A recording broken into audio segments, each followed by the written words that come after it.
رات کا اندھیرا چھا چکا ہے۔ اپنے وقت کی سب سے بڑی اور طاقتور ترین مسلم سلطنت کا بادشاہ اپنے خیمے میں گہری نیند سو رہا ہے۔ اس کے ارد گرد ہزاروں تربیت یافتہ سپاہیوں کا پہرا ہے۔ سمجھیں، خیمے کے قریب چڑیا بھی پر نہیں مار سکتی۔ لیکن جب صبح سلطان کی آنکھ کھلی تو سامنے منظر دیکھ کر اس کے جسم میں خوف کی لہر دوڑ گئی۔ اس کے سرانے، اس کے نرم تکیے کے بالکل پاس زمین میں ایک خنجر گڑا ہوا ہے اور ساتھ ہی ایک خط بھی ہے جس پر لکھا ہے، اگر میں سلطان کا خیر خواہ نہ ہوتا تو یہ خنجر زمین میں نہیں تمہارے سینے میں ہوتا۔ کون تھا وہ جو کہیں دور بیٹھے بغیر کسی جنگ کے دنیا کے سب سے طاقتور مسلم بادشاہ کے بیڈ روم تک پہنچ گیا تھا؟ وہ جو اتنا طاقتور تھا، اتنا پراسرار تھا کہ آج تک اس کی کہانیاں مشرق میں ہی نہیں مغرب میں بھی پڑھی اور دیکھی جاتی ہیں۔ وہی تھا کہ جس نے دنیا کے پہلے خودکش حملہ آور تیار کیے۔ وہی ہے کہ جس پر آج بھی ویڈیو گیمز بنتے ہیں، ہالی ووڈ میں فلمیں بنتی ہیں۔ وہ کہ جسے old man of the mountain کہا گیا، نوجوانوں کو ڈرگز کا عادی بنا کر اپنی مصنوعی جنت میں لے جانے والا، انہیں حوروں کا اور شراب کا لالچ دے کر پھر ان کے ذریعے اپنے دشمن کو قتل کروانے والا، وہ تھا حسن بن صباح، جس کے بارے میں یہ کہانی 900 سال سے سنائی جا رہی ہے۔ لیکن کیا یہ سچ ہے؟ کیا حسن بن صباح واقعی ایک ماسٹر مینیپولیٹر تھا، کلٹ لیڈرشپ کی شاندار مثال تھا، ایک قاتل، ایک وحشی، ایک درندہ تھا، یا یہ کہانیاں اس کے دشمنوں نے پھیلا رکھی ہیں؟ ان تمام سوالوں کے جوابات آج ڈھونڈیں گے دریچہ پر حسن بن صباح کی کہانی میں۔ 11ویں صدی، وہ زمانہ جب مسلم دنیا مکمل طور پر ٹوٹ پھوٹ کا شکار تھی۔ ایک طرف مغرب میں فاطمی خلافت تھی، ایک شیعہ اسماعیلی ریاست جس کا راج الجزائر، لیبیا اور مصر سے لے کر شام بلکہ مکہ اور مدینہ پر بھی تھا، اور دوسری طرف تھی وسط ایشیا اور ایران میں بننے والی سلجوق امپائر، ترکوں کی وہ عظیم سنی سلطنت جو دارالخلافت بغداد کی بھی نگہبان تھی اور بلا شبہ مسلم دنیا کی سب سے بڑی طاقت تھی۔ اور اسی دور میں ایران کے شہر قم میں ایک بہت ہی ذہین اور بے چین روح پیدا ہوئی جس کا نام رکھا گیا حسن بن صباح۔ وہ پیدا تو ایک اثنائے عشری گھرانے میں ہوا تھا، لیکن نوجوانی میں اسماعیلی عقیدہ قبول کر لیا اور اسی نئے عقیدے کی مزید تعلیم کے لیے 1078 میں قاہرہ پہنچ گیا۔ جی ہاں، اسماعیلیوں کی سب سے بڑی ریاست فاطمیہ کے دارالحکومت میں۔ اس زمانے میں قاہرہ پر مستنصر باللہ فاطمی کی حکومت تھی، لیکن اصل طاقت فوج کے آرمینین جنرل اور طاقتور ترین وزیر بدر الجمالی کے ہاتھوں میں تھی۔ وہ ریاست کے ہر معاملے میں قابض تھا، یہاں تک کہ وہ چاہتا تھا کہ اگلا فاطمی خلیفہ بھی اس کی مرضی کا بنے۔ وہ مستنصر کے چھوٹے بیٹے مستعلی کو اگلا خلیفہ بنانا چاہتا تھا، صرف اس لیے تاکہ وہ بطور کٹ پتلی اس کا استعمال کرے۔ لیکن دربار سے باہر بہت سے لوگ تھے جو خلافت بڑے بیٹے نزار کے ہاتھ میں دیکھنا چاہتے تھے۔ ان کا کہنا تھا کہ اسے باقاعدہ جانشین نامزد کیا گیا ہے، اس لیے اگلا خلیفہ صرف وہی ہوگا، اور ان لوگوں میں ایک حسن بن صباح بھی تھا۔ ایک طاقتور وزیر کے خلاف آواز اٹھانے کی سزا یہ ملی کہ اسے پکڑ کر جیل میں ڈال دیا گیا اور بعد میں ڈیپورٹ کر کے مصر سے نکال دیا گیا۔ اور یہی وہ مومنٹ تھا جب اصل حسن بن صباح کا جنم ہوا۔ وہ سمجھ چکا تھا کہ اپنے عقیدے کی اور نظار کے حق کی لڑائی اسے اکیلے لڑنا پڑے گی۔ وہ واپس ایران پہنچا جہاں حالات مصر سے بھی بدتر تھے، کم از کم اسماعیلیوں کے لیے تو ایسا ہی تھا۔ سلجوق حکومت جو خود کو سنی اسلام کا چیمپئن کہتی تھی، جس نے بغداد کو آل بویا جیسے شیعہ خاندان کے قبضے سے نکالا تھا، اس زمانے میں جب عباسی خلیفہ کے نام کا خطبہ مکہ اور مدینہ میں نہیں پڑھا جاتا تھا، اس کی عزت، اس کا نام صرف اور صرف آل سلجوق کی وجہ سے واپس آیا۔ یہی وجہ ہے کہ سلجوق اپنی سرزمین پر نظاری اسماعیلیوں کو برداشت نہیں کر سکتے تھے۔ یہ حالات تھے کہ جن میں حسن بن صبا ایران پہنچا، 10 سال تک اپنے ارد گرد کے حالات کا جائزہ لیتا رہا اور سمجھ گیا کہ وہ اپنے مٹھی بھر لوگوں کے ساتھ کبھی سلجوقی سلطنت جیسی ایمپائر کا مقابلہ نہیں کر سکتا۔ اسے ایک بیس کیمپ کی ضرورت تھی اور اس کی نظریں پڑی شمالی ایران میں البرز کے پہاڑوں میں 6000 فٹ کی بلندی پر ایک عظیم قلعے پر، جس کا نام تھا علمود، یعنی عقاب کا گھونسلہ۔ ایک ایسا قلعہ جس پر حملہ کرنا تقریباً ناممکن تھا۔ وہاں تک صرف ایک چھوٹا سا راستہ جاتا تھا، ہر طرف اونچی چٹانیں، بلکہ سمجھے دیواریں تھیں۔ ایک سلجوق اس قلعے کا حاکم تھا، جسے ہٹانے کے لیے حسن بن صبا نے اپنے سائیکولوجیکل گیمز شروع کر دیے۔ اس کے کئی پیروکاروں نے قلعے کے گرد موجود چھوٹے بڑے گاؤں دیہات میں تعلیم کا سلسلہ شروع کیا۔ یہ تبلیغ ایسی تھی کہ آہستہ آہستہ ان لوگوں کا انفلوئنس علاقے میں بڑھتا چلا گیا، اور جب قلعے دار کو اندازہ ہوا کہ یہ لوگ استاد نہیں بلکہ حقیقت میں اسماعیلی مذہب کی تبلیغ کرنے والے لوگ ہیں، تو اس نے اپنے سپاہیوں کو حکم دیا کہ حسن بن صبا اور اس کے ساتھیوں کو قتل کر دیں۔ لیکن ایک سپاہی نے بھی حکم نہیں مانا۔ وہ جس قلعے پر راج کر رہا تھا وہاں اس کا کوئی وفادار نہیں تھا۔ حسن بن صبا نے بغیر خون بہائے، بغیر تلوار چلائے، اپنے وقت کے مضبوط ترین قلعے پر قبضہ کر لیا تھا، ہتھیار سے نہیں، دماغ سے۔ اب قاہرہ سے ہزاروں کلومیٹر دور قلعہ علموت میں نظاریوں کی ایک آزاد ریاست بن چکی تھی، اور حسن بن صبا اس کا پہلا حکمران تھا۔ وقت آ چکا تھا کہ حسن بن صبا سلجوق سلطنت پر پہلا اٹیک کرے، ایسا وار جس کی شدت غالباً آج بھی محسوس کی جاتی ہے۔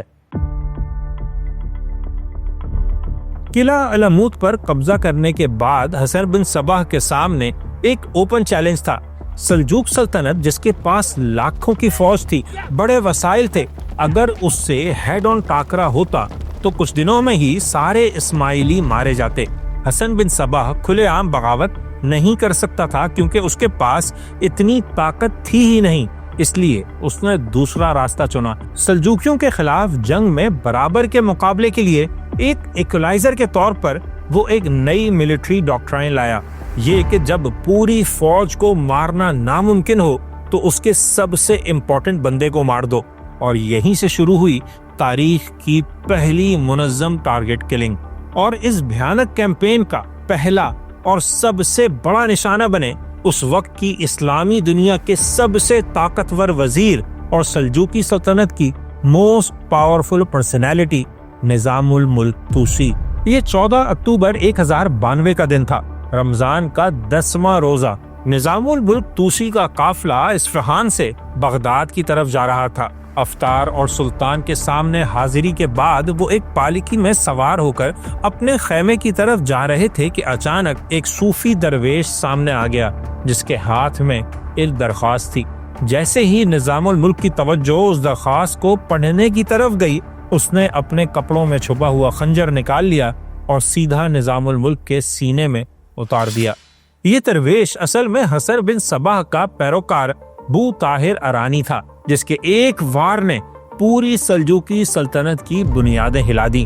یہ پہلی ہائی پروفائل اسیسینیشن تھی جو حسن بن صبا کے کارندوں نے کی تھی، اور یہ تاریخ کے پہلے منظم خودکش حملہ آور تھے۔ ایسے جوان لڑکے جن کی برین واشنگ کی جاتی تھی اس حد تک کہ وہ خود سے سوچنے سمجھنے کی صلاحیت کھو بیٹھتے تھے۔ حسن بن صبا ان کے لیے صرف ایک مبلغ نہیں، ایک لیڈر تھا، ایسا لیڈر کہ جس کا حکم خدا کا حکم سمجھا جاتا تھا۔ اس کے پیروکار، جنہیں فدائی کہا جاتا ہے، ایک ایسے خطرناک کلٹ میں بدل چکے تھے جس کی مثالیں ہم آج بھی اس دنیا میں دیکھتے ہیں۔ ان فدائین کو صرف قتل کرنا نہیں سکھایا جاتا تھا بلکہ ان کی تعلیم کا بھی خیال رکھا جاتا تھا، جیسا کہ انہیں اپنے ٹارگٹ کے حساب سے دشمن کے کلچر، اس کی زبانیں اور ایکسنٹ بھی سکھائے جاتے تھے۔ انہیں خاص طور پر سنی عقائد سکھائے جاتے تھے، وہ کیسے نماز پڑھتے ہیں، کون سی چیزیں ان کے لیے فرائض کا درجہ رکھتی ہیں، ان کے عقیدے کی باریکیاں کیا ہیں۔ یہ سب صرف اس لیے تاکہ مسجدوں میں کسی کو ان پر شک بھی نہ ہو۔ پھر یہ فدائی مہینوں بلکہ کبھی کبھی تو سالوں تک اپنے ٹارگٹ کے قریب پہنچنے کی کوشش کرتے، ٹرسٹ گین کرنے کے لیے کام کرتے، اور اس مومنٹ کا انتظار کرتے جس میں انہیں اپنی کارروائی کرنے کا موقع مل جائے۔ یہ حسن بن صبا کے سائیکولوجیکل وارفیئر کا اہم پارٹ تھا کہ فدائی کوئی قتل چھپ کر نہیں کرتے تھے، بھرے مجمع میں دن دہاڑے سب کے سامنے، بلکہ محفوظ ترین جگہ پر کرتے، تاکہ یہ میسج بالکل کلیئر جائے کہ کچھ بھی کر لو، ہمارے ہاتھوں سے کوئی بھی کہیں بھی بچ نہیں سکتا۔ ان فدائین کا سب سے بڑا رول یہ تھا کہ یہ کبھی نہیں بھاگتے تھے، ان کا مشن کبھی بھی بچ کر واپس آنا ہوتا ہی نہیں تھا۔ انہیں پتا ہوتا تھا کہ جب وہ اپنے ٹارگٹ کو ختم کریں گے تو ساتھ ہی خود بھی مارے جائیں گے، لیکن وہ اس کے لیے خوشی خوشی تیار ہوتے تھے، یعنی وہ دنیا کے پہلے خودکش حملہ آور تھے، اور یہی ان کی سب سے بڑی طاقت تھی۔ آخر ایسے دشمن کو کون ڈرا سکتا ہے جو موت سے بھی نہیں ڈرتا؟ ان فدائیوں نے بڑے بڑے لوگوں کو نشانہ بنایا۔ نظام الملک کے بعد ان کے صاحبزادے فخر الملک کو قتل کیا، ایک بیٹے احمد الملک کو ایسا زخمی کیا کہ وہ عمر بھر کے لیے مفلوج ہو گیا، سلطان سنجر کے وزیر معین الدین بلکہ ایک سلجوق سلطان داؤد بن محمود کو بھی قتل کیا، فاطمیوں کو بھی بڑا نقصان پہنچایا۔ سب سے پہلے اس وزیر کو مارا کہ جس نے نزار کی جگہ مستعلی کو خلیفہ بنایا تھا، بدر الجمالی کا بیٹا الافضل شہنشاہ، جسے قاہرہ میں 3 فدائیوں نے قتل کیا۔ یہی نہیں، بعد میں فاطمی خلیفہ العامر بھی فدائیوں کے ہاتھوں قتل ہوا، اور 2 عباسی خلیفہ المسترشد اور الراشد بھی نزاریوں کے ہاتھوں مارے گئے۔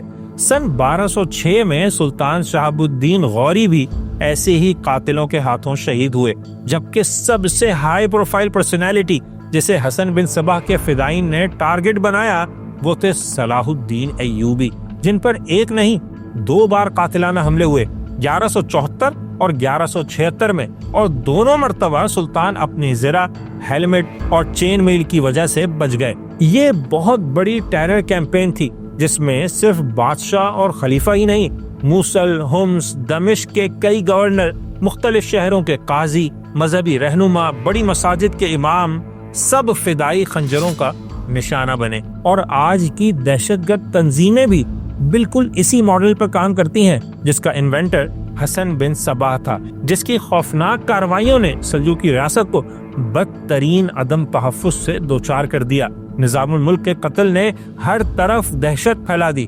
اب بادشاہ، وزیر اور قاضی اپنے گھروں میں بھی خوف زدہ رہنے لگے۔ انہوں نے کپڑوں کے اندر لوہے کی زریں پہننی شروع کر دی اور ہر وقت محافظوں کے حصار میں رہنے لگے۔ وہ حسن بن صبا کے فدائین سے ڈرتے تھے، خاص طور پر اس بات سے کہ کہیں ان کے قریبی لوگوں میں تو کوئی فدائی نہیں، اور جب کوئی چیز پراسرار ہو تو اس کے بارے میں عجیب و غریب کہانیاں پیدا ہو جاتی ہیں، جیسا کہ ان کے نام ہی کو لے لیں، انہیں حشاشین کہا جاتا تھا۔ لیکن کیوں؟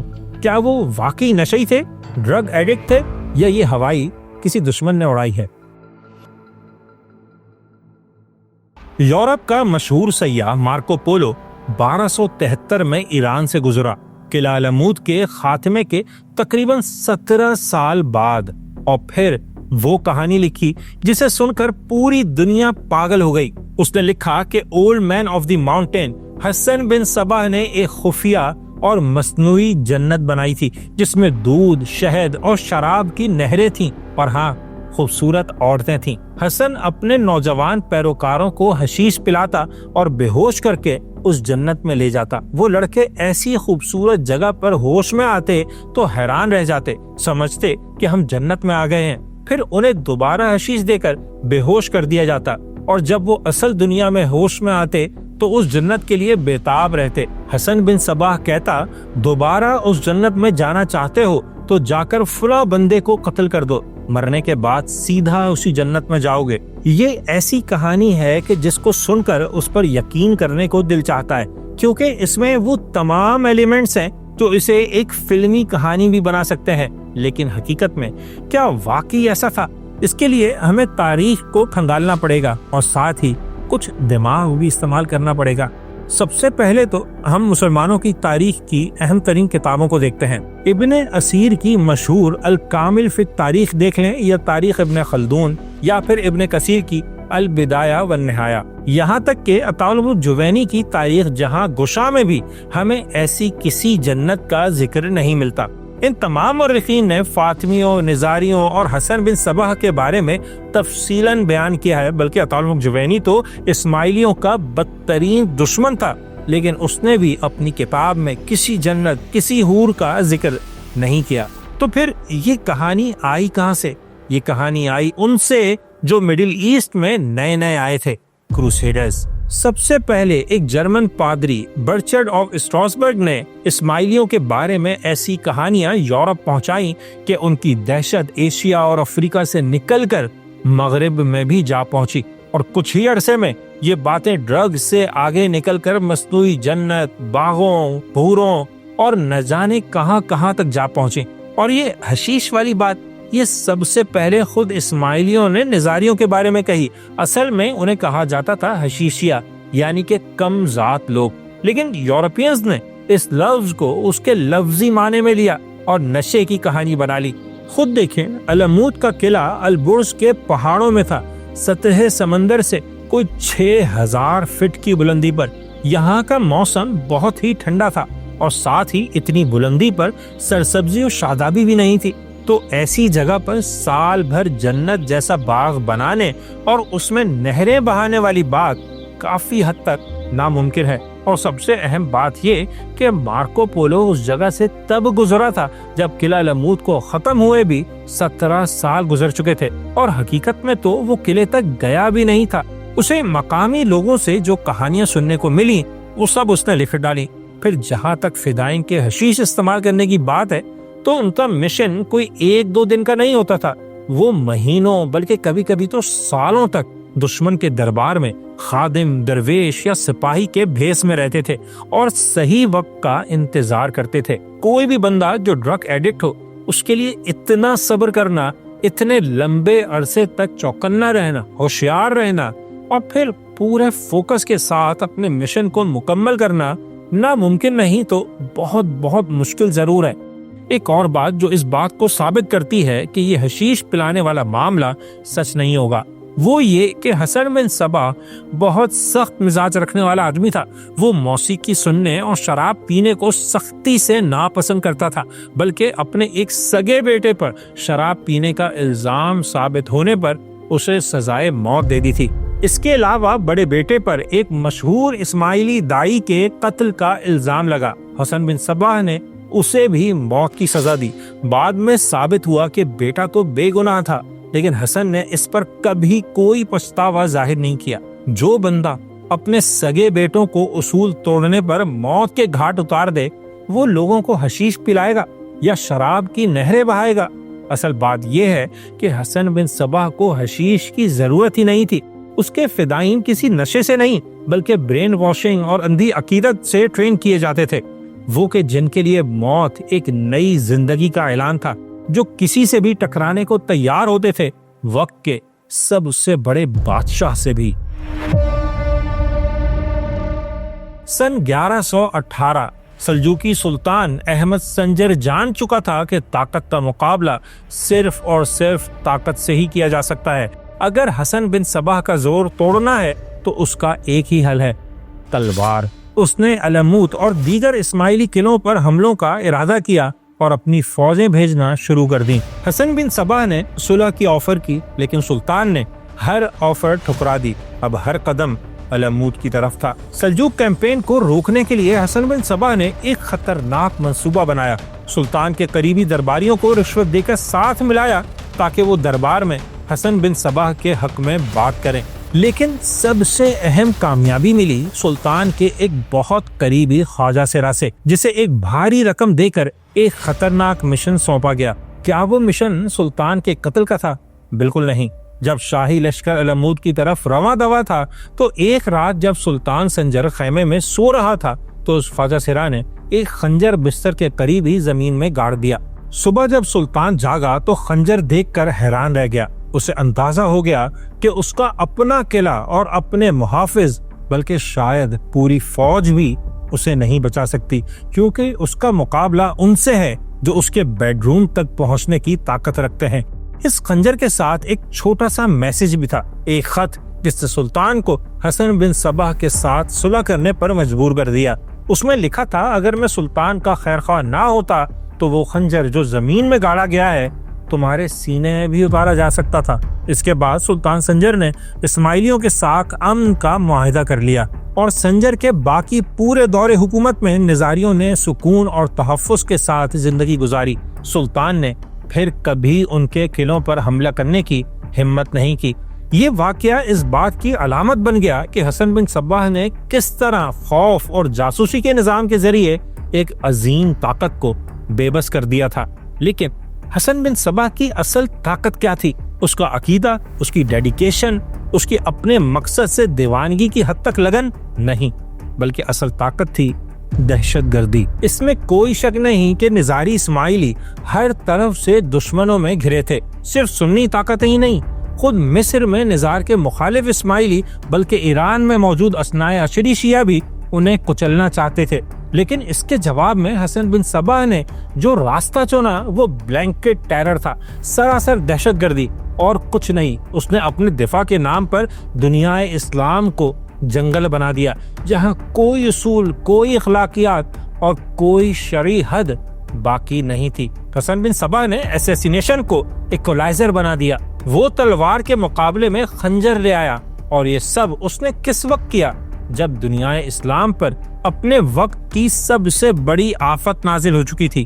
کروسیڈرز صلیبی بیت المقدس فتح کرنے کے بعد سرزمین فلسطین میں مسلمانوں کے خون کی ندیاں بہا رہے تھے۔ انہوں نے عالم اسلام کے قلب میں 4 بڑی ریاستیں قائم کر لی تھیں۔ وہ دنیا اسلام کی ہر بڑی طاقت کو کچلنا چاہتے تھے۔ شام سے لے کر فلسطین تک، عراق سے لے کر تونس تک، ہر مسلم پاور ان کے حملوں کی زد میں تھی۔ لیکن حسن بن صباح کے فدائین کیا کر رہے تھے؟ ان کے خنجروں کا نشانہ کوئی صلیبی بادشاہ یا کرسچن نائٹ نہیں تھا، بلکہ ہر اہم مسلمان بندہ ان کا شکار تھا۔ ذہن میں سوال پیدا ہوتا ہے کہ کیا حسن بن صباح نے صلیبیوں سے کوئی خفیہ اتحاد کر لیا تھا؟ کیا وہ عالم اسلام کے خلاف ملے ہوئے تھے اور اپنے مقاصد کو حاصل کرنے کے لیے کسی سیکرٹ ایگریمنٹ پر عمل پیرا تھے؟ تاریخ میں تو ایسا کچھ نہیں ملتا، لیکن یہ بات طے ہے کہ اس نے صلیبیوں سے کوئی جنگ نہیں لڑی، کیونکہ وہ انہی کو ختم کر رہے تھے جن کو حسن بن صباح بھی ختم کرنا چاہتا تھا۔ صلیبی جنگ کا شروع ہونا حسن بن صباح کے لیے بڑا سیاسی فائدہ تھا، کیونکہ صلیبیوں کی وجہ سے ہی سلجوقی سلطنت کی طاقت ختم ہو کر رہ گئی تھی۔ ان کی نظریں علمود کی طرف نہیں بلکہ شام، اناطولیا اور فلسطین کی طرف ہو گئیں۔ یعنی حسن بن صباح کی جنگ صرف اور صرف اپنی کمیونٹی کو بچانے کی جنگ تھی، بس وہ چیزوں کو وسیع تناظر میں دیکھتا ہی نہیں تھا، اور کوئی بھی گروہ جسے سروائیول کا خطرہ درپیش ہو وہ ایسے ہی سوچتا ہے۔ آپ خود بھی آج دیکھ رہے ہوں گے کہ کس طرح کچھ مسلمان بقا کی نفسیات سے نہیں نکلتے۔ وہ اپنے فرقے کی چھوٹی سوچ تک ہی محدود رہ جاتے ہیں اور مسلمانوں کو پہنچنے والے بڑے سے بڑے نقصان پر بھی خاموش رہتے ہیں۔ بہرحال یہی وجہ ہے کہ سنی مورخین نے حسن بن صباح کو ایک ظالم، مرتد اور فتنہ گر قرار دیا ہے، اور کافی حد تک ان کی یہ باتیں غلط بھی نہیں ہیں، کیونکہ حسن کی سلطنت، اس کی اسٹریٹجی پورے عالم اسلام کے امن کے لیے بہت بڑا خطرہ بن چکی تھی۔ جب مسلمانوں کا رخ صلیبیوں کی طرف تھا تو ان کی پیٹھ پر حسن بن صباح کے فدائی بیٹھے تھے، اپنے زہریلے خنجر لیے اور کسی بھی وقت بہت بڑا نقصان پہنچانے کے لیے بالکل تیار۔ اور جب حالات یہاں تک پہنچ جائیں تو جو ہوتا ہے وہ بہت بھیانک ہوتا ہے۔ سلجوقوں نے اصفہان اور بغداد سے لے کر ہر چھوٹے بڑے شہر میں اسماعیلیوں کو چن چن کر مارنا شروع کر دیا۔ پہل اسماعیلیوں نے کی، چھوٹ سلجوقوں کو مل گئی، بلکہ عباسیوں کو، ایوبیوں کو، یہاں تک کہ خود فاطمیوں کو بھی اب سب حسن بن صباح کے خلاف تھے۔ اس زمانے میں عباسی خلیفہ المستظہر باللہ نے امام غزالی کو اسماعیلیوں کے رد میں کتاب لکھنے کا حکم دیا، جنہوں نے ان کے عقائد کو کفر کے قریب تر قرار دیا اور کہا کہ بعض صورتوں میں ان کا قتل بھی جائز ہے۔ کچھ علماء نے کہا کہ نظاری اسماعیلیوں سے جنگ بلکہ قتل بھی جائز ہے، کیونکہ ان کی وفاداری شریعت کے ساتھ نہیں، اپنے امام کے ساتھ ہے۔ اور یہ فتویٰ بھی سامنے آیا کہ اسماعیلی عورتوں کو لونڈیاں بنانا جائز ہے، کیونکہ وہ ملحد ہیں، یعنی دائرہ اسلام سے باہر ہیں۔ نتیجہ یہ نکلا کہ سنجر کے بعد آنے والے ادوار میں اصفہان، بغداد اور دیگر شہروں میں ہزاروں اسماعیلیوں کو صرف شک کی بنیاد پر قتل کیا گیا۔ بلکہ اصفہان میں تو عوام اسماعیلیوں کو قتل کرنے لگے اور ان کی لاشوں کی بے حرمتی ہونے لگی۔ ایک ایسا ویشس سائیکل شروع ہو گیا کہ جس کا کوئی خاتمہ نہیں تھا۔ اس سے دو باتیں ظاہر ہوتی ہیں، ایک یہ کہ جب آپ بہت بڑی طاقت نہ ہونے کے باوجود ہتھیار اٹھاتے ہیں تو پھر آپ کے ساتھ یہی ہوتا ہے، اور دوسری یہ کہ جب آپ بلا تفریق کسی کمیونٹی کا قتل کرتے ہیں تو آپ اخلاقی جواز کھو بیٹھتے ہیں۔ اس پورے معاملے میں یہی کچھ ہوا۔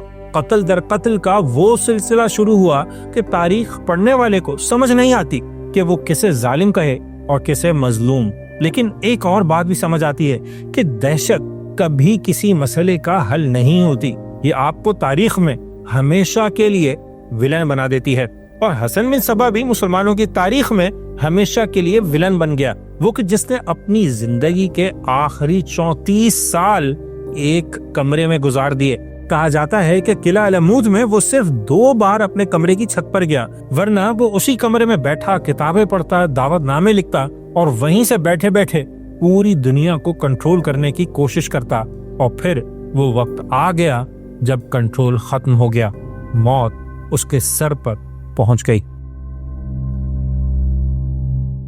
23 مئی 1124 وہ شخص جس نے زندگی بھر دوسروں کی نیندیں اڑائیں، وہ علمود کے قلعے میں بستر مرگ پر پڑا تھا۔ وہ اپنے بیٹوں کو وارث بنا نہیں سکتا تھا کیونکہ انہیں اس نے خود ہی قتل کروا دیا تھا، اس لیے اپنے ایک کمانڈر کیا بزرگ امید کو اپنا جانشین بنایا اور ایک کونسل بنا کر اس دنیا سے رخصت ہو گیا۔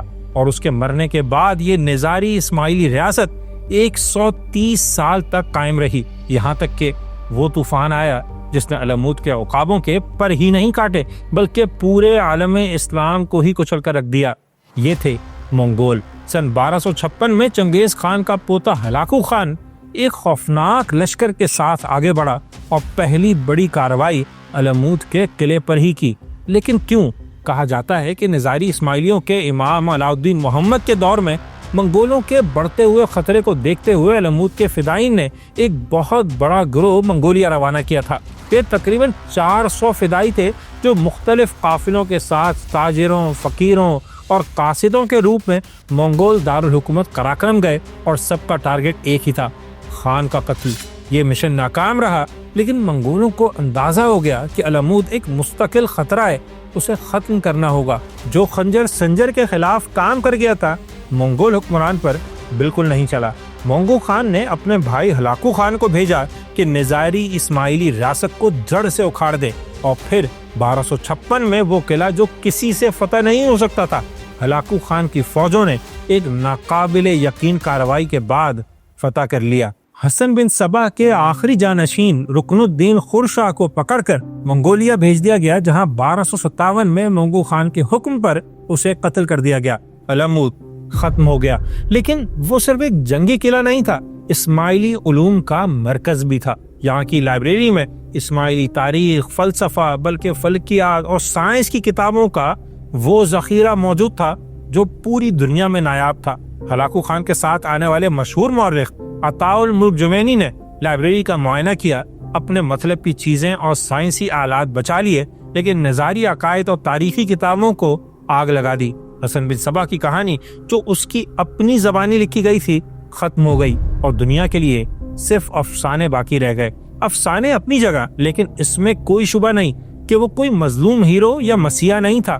وہ ایک انتہائی شفاق، ضدی اور سنگدل انسان تھا کہ جس کی کلٹ فالوئنگ نے اسلامی تاریخ میں پہلی بار دہشت، ٹارگٹ کلنگ اور خودکش حملوں کا آغاز کیا۔ اگر آپ آج کے دور میں حسن بن صبا کی اور اس کی پراسرار، خطرناک اور نظریاتی تنظیم کی فلسفی سمجھنا چاہتے ہیں تو میں ایک مشورہ دوں گا، ہالی ووڈ کی مشہور فلم بیٹ مین بگنز دیکھیں، خاص طور پر اس فلم کے سب سے طاقتور ویلن راس الغول کا کیریکٹر۔ ایسا لگتا ہے کہ اس کا کیریکٹر اور اس کی خفیہ تنظیم لیگ آف شیڈوز دونوں حسن بن صبا اور اس کے فدائین سے متاثر ہو کر ہی بنائی گئی تھیں۔ ان دونوں میں آپ کو بہت سملیرٹی نظر آئے گی۔ جیسے راس الغول ایک دور دراز، برفانی اور کٹے ہوئے پہاڑی علاقے میں اپنا ٹھکانہ بناتا ہے، بالکل ویسے ہی جیسے حسن بن صبا نے البرز کے پہاڑوں میں 6000 فٹ کی بلندی پر علمود کو اپنا گڑھ بنایا تھا۔ راس الغول ایک ایسی خفیہ تنظیم چلاتا ہے جس کے ماننے والے اندھوں کی طرح اس کا حکم مانتے ہیں، بالکل حسن بن صبا کے فدائین کی طرح۔ پھر دونوں اس بات پر یقین رکھتے تھے کہ معاشرے میں پھیلی کرپشن اور ناانصافی ختم کرنے کے لیے قانون یا رحم دلی کافی نہیں، بلکہ تشدد اور سفاکیت ہی واحد علاج ہیں۔ انہی کے ذریعے توازن لایا جا سکتا ہے، اور سب سے بڑی مماثلت ان کا موڈس آپرینڈی یعنی طریقہ کار۔ وہ دونوں بڑی بڑی فوجیں لے کر کھلے میدان میں نہیں لڑتے تھے، وہ صبر سے شکار کرنے والے شکاری تھے۔ سالوں بلکہ دہائیوں تک چھپ کر انتظار کرتے، دشمن کی صفوں میں اپنے جاسوس داخل کرتے، اور پھر روایتی جنگ کے بجائے ٹارگیٹڈ اسیسینیشن کے ذریعے براہ راست دشمن کے لیڈر کو ختم کر دیتے۔ پھر جیسے لیگ آف شیڈوز نے گوتھم سٹی کی بیوروکریسی اور ایلیٹ کے دلوں میں دہشت بٹھا دی تھی، بالکل ویسے ہی 11ویں صدی کی اسلامی دنیا میں سلطان اور وزیر علمود کے خوف سے کانپتے تھے۔ فرق صرف اتنا ہے کہ حسن بن صبا کوئی افسانوی کردار نہیں، بلکہ اس کی دہشت ایسی ہے کہ آج 900 سال بعد بھی ماڈرن سینما اور لٹریچر جب اپنا سب سے خوفناک اور پراسرار ولن بناتے ہیں تو اس کے لیے حسن بن صبا سے انسپریشن لیتے ہیں۔ تو جس طرح راس الغول چاہتے ہوئے بھی ہیرو نہیں ہو سکتا، اسی طرح حسن بن صبا بھی کبھی ہیرو نہیں کہلا سکتا۔